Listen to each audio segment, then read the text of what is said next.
রাবিয়া বসরি যখন দুনিয়া থেকে চলে যায়, ওই রাবিয়া বসরিকে যখন কবরে রাখা হয়, কবরে যখন ফেরেশতারা আসলো, ফেরেশতারা আসা যখন রাবিয়া বসরিকে প্রশ্ন করলো, হে রাবিয়া বসরি, তুমি বলো তো তোমার রবকে, তোমার দিন কি, তোমার নবী কে ছিল? রাবিয়া বসরি বলে, হ্যাঁ আল্লাহর ফেরেশতারা, তোমরা কোথায় থেকে আসলাম? বলেন তো, এই কথা যে মহিলাগুলো বলতেছে, এই মহিলাটার পাওয়ার কম না বেশি? আমি আপনি কইতারাম কবরের কথা, যদি আমার আপনার ইমান দুর্বল হয়, তো ইমান যাদের পাওয়ার আছে তারা কবরে ফেরেশতাদের সাথে কথা বলবে। রাবিয়া বসরি বলে, তোমরা কোথায় থেকে আসলাম? ফেরেশতারা বলে, ও রাবিয়া বসরি, তোমারে যে প্রশ্ন করলাম সেই প্রশ্নের উত্তর না দিয়া তুমি কেন আরেকটা প্রশ্ন আমাদেরকে করলাম? রাবিয়া বসরি বলে, তোমরা আগে বলো তো তোমরা কোথায় থেকে আসলা?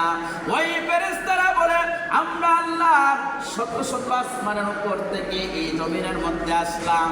এই জমিনের মধ্যে আইসা তোমার সওয়াল জবাব করতেছি, তোমার রূপকে সওয়াল জবাব করতেছি।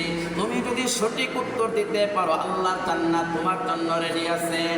ওই রাবিয়া বসরি বলে, হ্যাঁ ফেরেশতারা,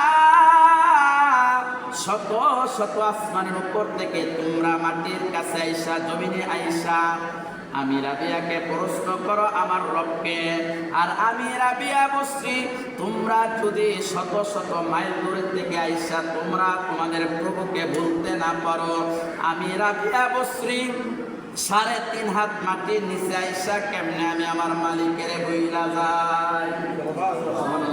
বুঝছেন কি বলছে? যে তোমরা শত শত আসমানের নিচের দিকে এখানে আইসা যদি তোমাদের প্রভুকে না বলতে পারো, তাহলে আমি মাত্র 3.5 হাত কবরের নিচে আসলাম, আমি আমার মালিকরে কেমনে বইলা যাই? আমি আমার মালিকরে কেমনে বইলা যাই?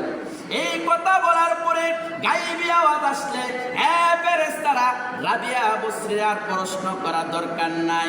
রাবিয়া বসরির কবরটারে জান্নাতের বিছানা তোমরা বিছায়া দাও।